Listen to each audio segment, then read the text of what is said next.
Hey everyone! Today, we're talking about the Kingdom of Judah, a small but important ancient kingdom. It was located in what is now Israel and Palestine, with Jerusalem as its capital. The people of Judah were Israelites, and their descendants became the Jewish people. The name Jews actually comes from Judah. The Bible says that Judah was one of two kingdoms that formed after the United Kingdom of Israel split. This united kingdom was said to have been ruled by Saul, David, and Solomon. But historians and archaeologists aren't sure how much of this story is true. Some say Judah wasn't a real kingdom until the 8th century BCE, because earlier evidence shows it was mostly small villages. However, in 1993, an artifact called the Tel Dan stele was discovered, suggesting that Judah existed as early as the 9th century BCE. Other archaeological finds at a site called Hurbet Kiafa even hint that Judah may have been a more developed kingdom by the 10th century BCE. By the 7th century BCE, Judah was growing. It was influenced by the powerful Neo-Assyrian Empire but still managed to prosper. One of its kings, Hezekiah, even rebelled against the Assyrians. Later, King Josiah made big religious changes and helped shape Jewish traditions. This was also when many parts of the Bible were written. But Judah's success didn't last. In 605 BCE, after the Assyrian Empire collapsed, Egypt and Babylon fought over control of the region. Judah got stuck in the middle. It tried to resist Babylon but failed. In 587 BCE, the Babylonian king Nebuchadnezzar II attacked Jerusalem, destroyed it, and ended the kingdom. Many Judeans were taken to Babylon as captives. Later, when Babylon was conquered by the Persian Empire, King Cyrus the Great allowed the Judeans to return home. They rebuilt their temple and re-established their community, but they remained under Persian rule. They wouldn't regain independence until much later, during the Maccabean Revolt. Judah was a land of hills, deserts, and valleys. It stretched from Jerusalem to Hebron and even reached the Negev desert. Its borders changed over time, but at its height, Judah's influence extended southward past Beersheba and may have even reached the Gulf of Eilat. Scholars still debate how Judah began. Some think it was part of a larger Israelite kingdom, while others believe it started on its own. One big question is about Jerusalem. The Bible says it was a major city in King David and Solomon's time, but archaeologists think it was actually small until the 8th century BCE. Some evidence, like ancient structures in the city of David, suggests it was an administrative center earlier, but not everyone agrees. Ongoing excavations continue to add more pieces to the puzzle. By the later years of Judah, many people could read and write. Archaeologists found inscriptions in a military fortress in the Negev, showing that even soldiers knew how to write. Seals and ancient documents in Jerusalem also suggest written records existed as early as the 10th century BCE. During King Hezekiah's time, special storage jars were marked with LMLK seals, likely used for taxes or military supplies. Most of these jars were found near Jerusalem, showing that Judah had an organized government.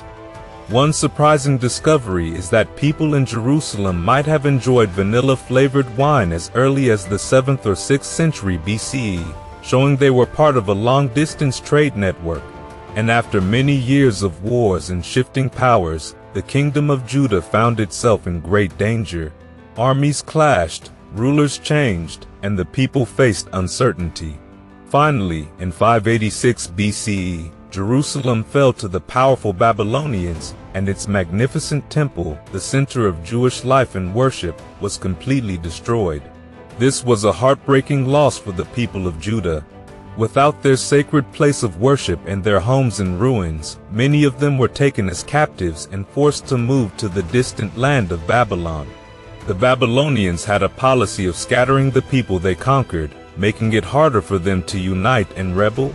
Among those taken were priests, scribes, and skilled workers, people who had played important roles in Judah's society. Now in Babylon, they had to figure out how to hold on to their identity, their faith, and their traditions, even though they were far from their homeland. To keep their history and beliefs alive, they began writing down their sacred stories, prophecies, and laws, what would later become the Hebrew Bible. This was a crucial moment in Jewish history because it helped preserve their faith for future generations. Back in Judah, life was incredibly difficult. With Jerusalem in ruins, the Babylonian rulers appointed a governor named Gedaliah to oversee the remaining population. He tried to bring stability, encouraging the people to rebuild their lives and restore order. However, hope didn't last long. Gedaliah was assassinated by a rival leader, throwing the land into even more chaos. Fearing the wrath of the Babylonians, many of the remaining people decided to flee to Egypt. Among them was the prophet Jeremiah, who had warned them against leaving, but they ignored his advice and took him with them anyway. Judah was now nearly empty, and its people were scattered across different lands. Meanwhile, some of the Judeans in Babylon adjusted to their new life. They found ways to work, raise families, and even gain influence in their new home.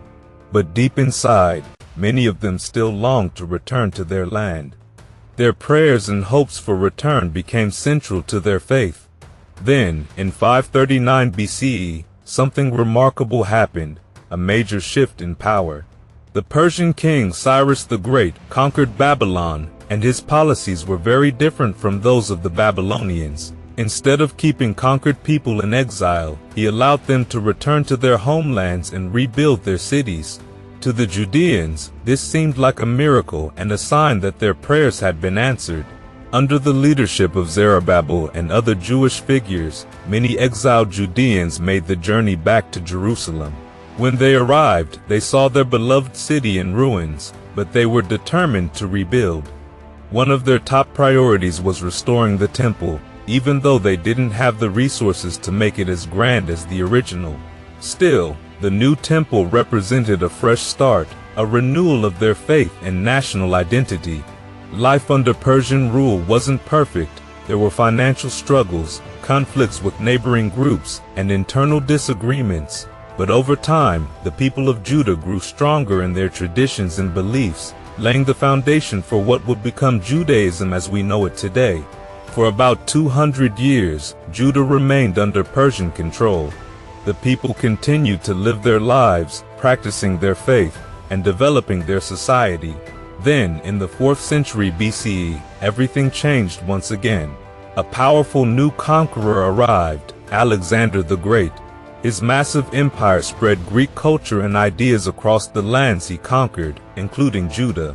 Greek ways of thinking, dressing, and living clashed with Jewish traditions.